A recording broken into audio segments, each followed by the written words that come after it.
Šiame interaktyviame vaizdo įraše daugiausia dėmesio skiriama paramos tinklų ir partnerysčių kūrimui, siekiant skatinti sveikatą ir gerovę.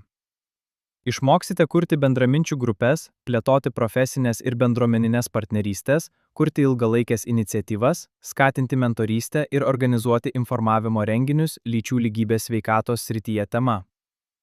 Peržiūrėję šį vaizdo įrašą, atlikite trumpą testą ir patikrinkite savo žinias. Sveikatos ugdymas – tai ne tik informacijos teikimas, bet ir santykių, leidžiančių jauniems žmonėms prasmingai rūpinti savo sveikata ir jaustis įgalintiems priimti informaciją pagrįstus sprendimus – puoselėjimas.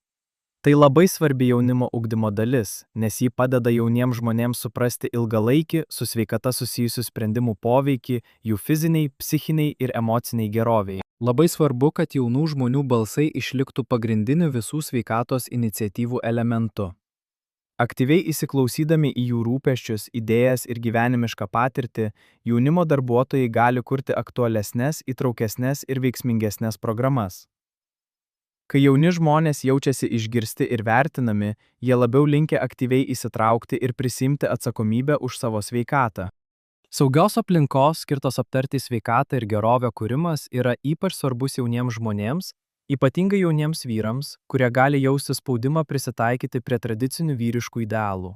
Jaunimo darbuotojai turėtų sutelkti dėmesį į pasitikėjimo, atvirumo ir abipusės pagarbos skatinimą. Kai jauni žmonės jaučiasi saugus ir laisvi nuo vertinimo, jie labiau noriai diskutuoja tokiomis jautriamis temomis kaip psichikos sveikata, seksualinė sveikata, santykiai ir tapatybė.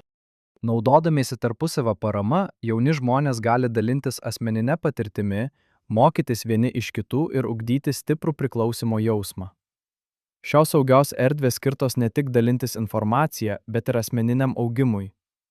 Jaunimo darbuotojai gali skatinti emocinio atsparumo ir įveikos įgūdžių ugdymą, kurie yra būtini norint įveikti paauglystės ir ankstyvojo suaugusiųjų amžiaus iššūkius. Laikui bėgant, tokios erdvės taip pat gali tapti lyderystės pagrindu, įgalinant jaunus žmones kalbėti apie savo sveikatą ir gerovę. Tarpusavio paramos grupės padeda sumažinti izoliacijos ir stigmos jausmus, skatinti atvirą ir sąžiningą dialogą, stiprinti psichikos gerovę ir socialinius ryšius.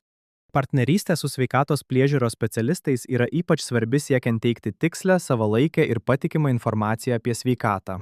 Jaunimo darbuotojai dažnai veikia kaip tarpininkas tarp jaunų žmonių ir sveikatos priežiūros ekspertų, padėdami gauti tokias paslaugas kaip konsultavimas, sveikatos patikrinimai ir seksualinės sveikatos švietimas. Bendradarbiavimas su sveikatos priežiūros paslaugų teikėjais taip pat leidžia jaunimo darbuotojams būti informuotiems apie kylančias sveikatos problemas, darančias įtaką jauniems žmonėms, užtikrinant, kad informacija išliktų aktuali ir atnaujinta. Bendri seminarai, praktiniai užsiėmimai ar informavimo veikla leidžia sveikatos temas pristatyti interaktyviai ir prieinamai. Šios partnerystės padeda jauniems žmonėms sveikatos priežiūros specialistus matyti kaip palaikančius sąjungininkus, o ne tolimus autoritetus, todėl jiems lengviau kreiptis pagalbos, kai jos prireikia. Tvarumas yra raktas į ilgalaikę sveikatos stiprinimo iniciatyvų sėkmę. Jaunimo darbuotojai turėtų siekti kurti programas, kurios tenkintų skubius poreikius ir kartu darytų ilgalaikį poveikį per reguliarius seminarus, sveikatingumo klubus ar nuolatinės paramos grupės. Jaunų žmonių įtraukimas į šių iniciatyvų planavimą, įgyvendinimą ir vertinimą didina atsakomybę ir ilgalaikį įsipareigojimą. Mentorystė yra galinga priemonė formuojant jaunų žmonių sveikatą ir gerovę. Sujungdamos jaunus vyrus su sektinais pavyzdžiais, mentorystės programos padeda mesti iššūkį žalingiems stereotipams ir skatinti sveikesnį elgesį. Mentoriai gali teikti patarimus, dalintis patirtimi ir teikti emocinę paramą saugioje aplinkoje. Bendruomenės renginiai, tokie kaip sveikatos mugės, sporto dienos ar edukaciniai pokalbiai, dar labiau stiprina sveikatos sąmoningumą ir skatina lyčių lygybę.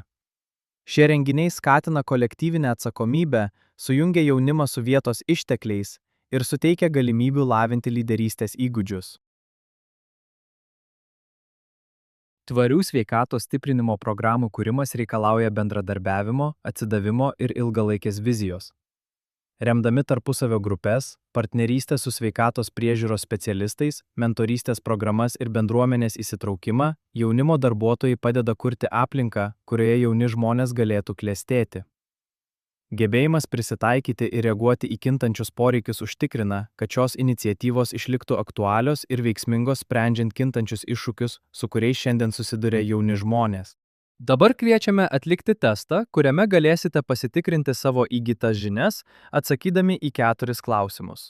Pažymėkite teisingą atsakymą, nepaisant to, ar pasirinkote teisingai ar neteisingai, jums bus pateiktas atsakymo paaiškinimas.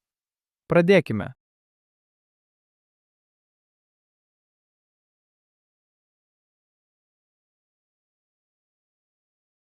Tai viskas šiai sesijai. Ačiū už jūsų dalyvavimą. Tęskite mokymosi e-studijoje, kad įgytumėte daugiau naujų įgūdžių, skirtų teikti skaitmeniškai transformuotą neformalų mokymą jauniems vyrams apie sveikatą ir gerovę.